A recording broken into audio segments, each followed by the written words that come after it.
Guys, welcome back to my garden. I was going through some of my old footage and happened to notice that I was showing I did little videos on how to ensure that your plants are pollinated, like your cucumbers and your squashes, and even, I don't know if I did the tomatoes, but there is a way to, usually tomatoes can be self-pollinated, but to ensure you can still do some of these things. So go ahead and continue watching this video and you will see how to pollinate your own harvests, your own plants. I want to show you something. I have quite a few flowers and I want to show you how you can pollinate. You take a male. I've had about 4 cucumbers not make it because they weren't pollinated. So you take a male flower that does not have the cucumber on the end, take it, you take off the petals, so you get to the bottom, and you go inside each flower and pollinate the flowers that you have with the male flower.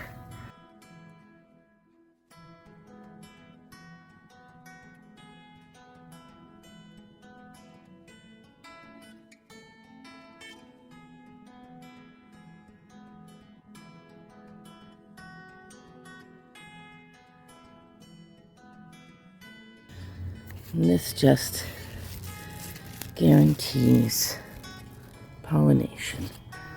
So now I have 4 cucumbers that are guaranteed pollination.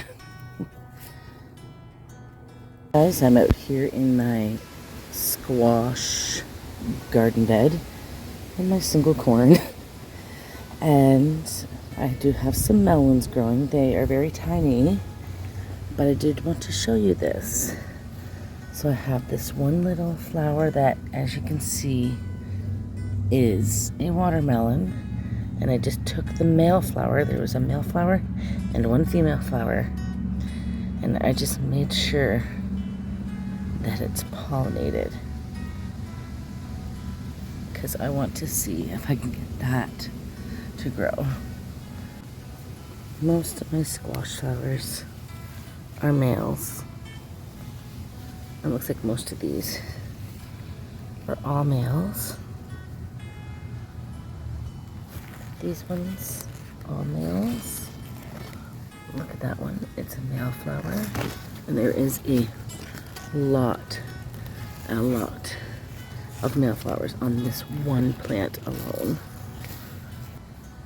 Now this squash, I don't know if you can see how crazy it is growing. It kind of just keeps twisting and turning. And every morning I find it in a different position. But it has a squash flower there that's a female. These are all males. All males. And 1 female. But I think what will eventually grow is that 1 female over there. So I'm just going to let it be on its side like that. My Space Master cucumber has its first female cucumber. Since it's so young, I want to make sure that it does germinate. And I do see a male flower right here. So let's germinate. Oh, there's another one on the other side. A male flower, so it's probably already been germinated. But I pull off the little petals of the flower to open it up to the pollen.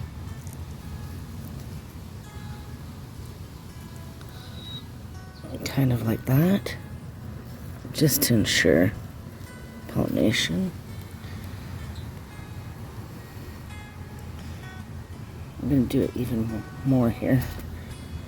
Now I've taken off all the leaves and just stick that there. There we go. Don't you think squash flowers are just so beautiful? When you come out here first thing in the morning, those things look so beautiful, and the bees are always in them. This here is called an ovary. And see, this is open, so hopefully the pollinators have pollinated it and it would become a pumpkin. So here is some tomato flowers. And usually it's pretty windy enough here, the bees come around. But if you're in a very non-windy area or a place where you don't have a lot of pollinators, you can just kind of tap onto the flowers and it'll help self-pollinate it. All tomatoes are able to self-pollinate their flowers. They have both male and female genetics in each flower, so they will self-pollinate. But you can just give them a tap and that'll pollinate them. But it's probably not necessary. Hey guys, thanks for coming along on this little tiny pollination video. I hope you can learn something from it. This is how I was taught through videos that I've seen from watching other people, but not everyone gets an opportunity to see everybody's videos, and I thought I could share this since this is a technique I have used. And something I didn't show in the videos is I have also self-pollinated some of my zucchinis by doing the exact same thing, except for I take some of the pollen from a male flower and then I just transplant it over into the female flower. You can use a paintbrush or a Q-tip, or maybe even just your finger if you get the pollen on it, and that'll help pollinate your own.